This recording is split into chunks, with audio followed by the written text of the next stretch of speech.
we ran a drama group, and I went to the first showing, and I was so amazed. I saw two people on the stage who had a lived experience of mental illness who I'd never heard speak. And I walked out into the foyer and I saw one of the mothers, and I said, "Wow, what was that like for you?" Because by the end of it, I had tears running down my face. And she said, "I've spent years laying in bed listening to her speak to voices. Now I lay in bed listening to her rehearse her lines."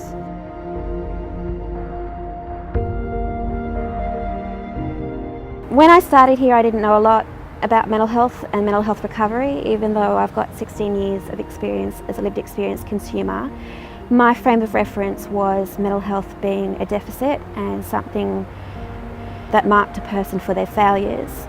The dialogue at ARAFMI is looking at a person's strengths and what they have to offer, and looking at mental health as being a journey towards finding a new way of living rather than a person's failings. I would describe Central Coast ARAFMI's role as a purely grassroots-based community organisation.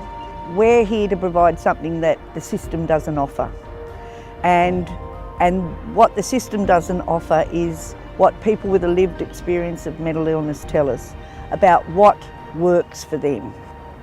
The biggest emphasis we have is on humanity, is just seeing and working with the person rather than the illness. And that's so important, is that the illness is one part of you, but it's not all of you.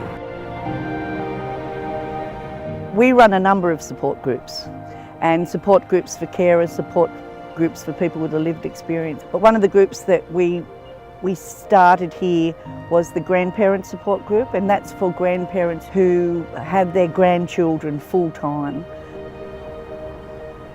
When I did the shopping, and I'd have these two little babies, and I felt very lonely, and I'd see other grandparents with their grandchildren, and I would be thinking, well, you know, they're taking their children home, I have mine, they're coming home, I'm going to be awake at night when they want that bottle feed.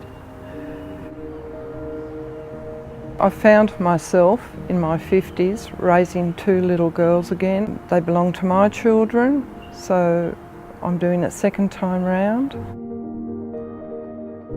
The first thing that people often say is, "I feel like I was the only one.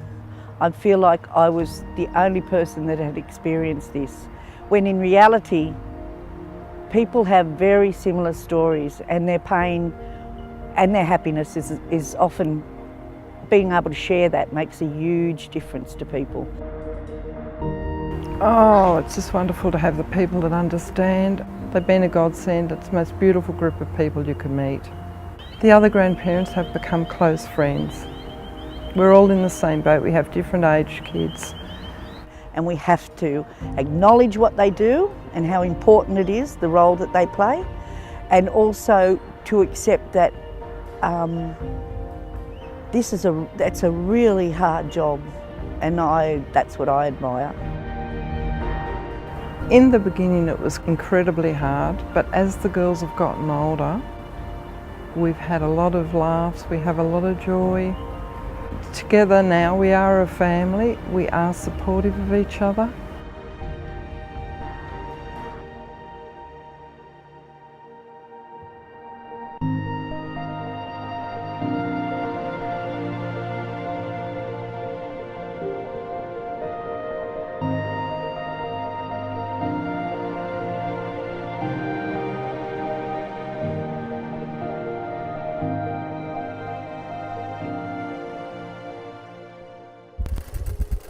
The show of the night!